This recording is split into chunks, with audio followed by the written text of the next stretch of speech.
WhatsApp everybody, কি অবস্থা সবাই? আমি প্রণয় আপনাদের মাঝে আবারও নতুন একটি ব্লগ নিয়ে আসলাম।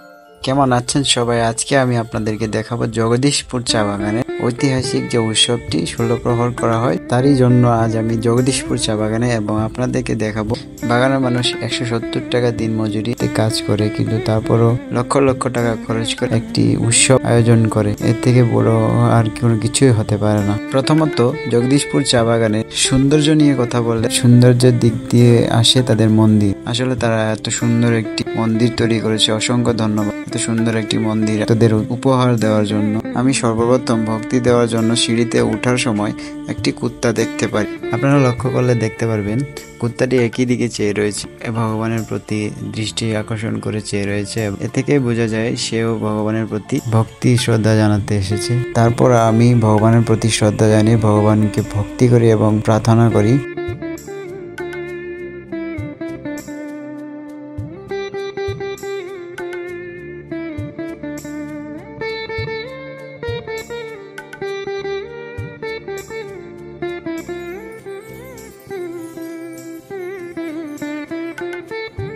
তারপর আমি আর আমার বন্ধু কিছু সময় বসে নাম কীর্তন শ্রবণ করি।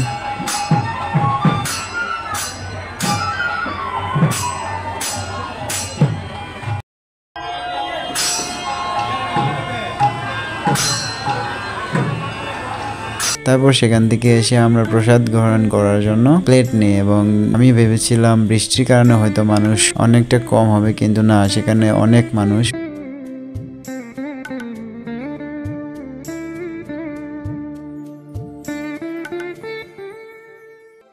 পুজো বলেন, উৎসব বলেন, মোস্ট অ্যাক্টিভ জিনিস হলো মেলা।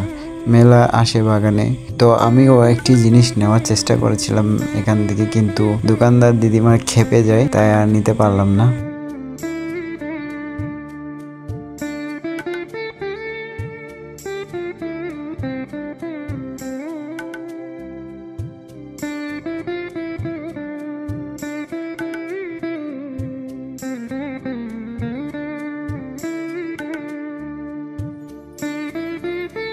বিশেষভাবে উৎসব অনুষ্ঠানে আপনারা সব থেকে বেশি পাবেন ধর্মীয় জিনিস, ইস্কনের জিনিস, বেলমালা, তুলসী মালা ইত্যাদি মূর্তি, এবং স্টিল ছোট ছোট প্লেট যেগুলো ভগবানের পূজায় অর্চনা করা হয়, এবং এগুলো সাধারণত পাওয়া যায়।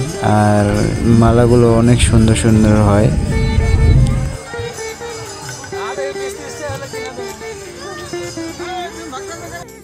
তো শেষ পর্যায়ে আসার সময় আমরা এই দোকানটা লক্ষ্য করি, এবং আমরা সেখান থেকে আলু ফ্রাই খাই, এবং আলু ফ্রাইটি অনেক সুস্বাদু হয়। কিন্তু দুঃখের বিষয় সেখানে একটি আলু ফ্রাই ছিল, তাই দুজন মিলে একটি আলু ফ্রাই খাই।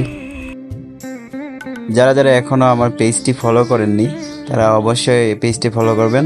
এবং আজকে এই পর্যন্তই, তো দেখা হচ্ছে আবারও নেক্সট ভিডিওতে। ধন্যবাদ সবাইকে।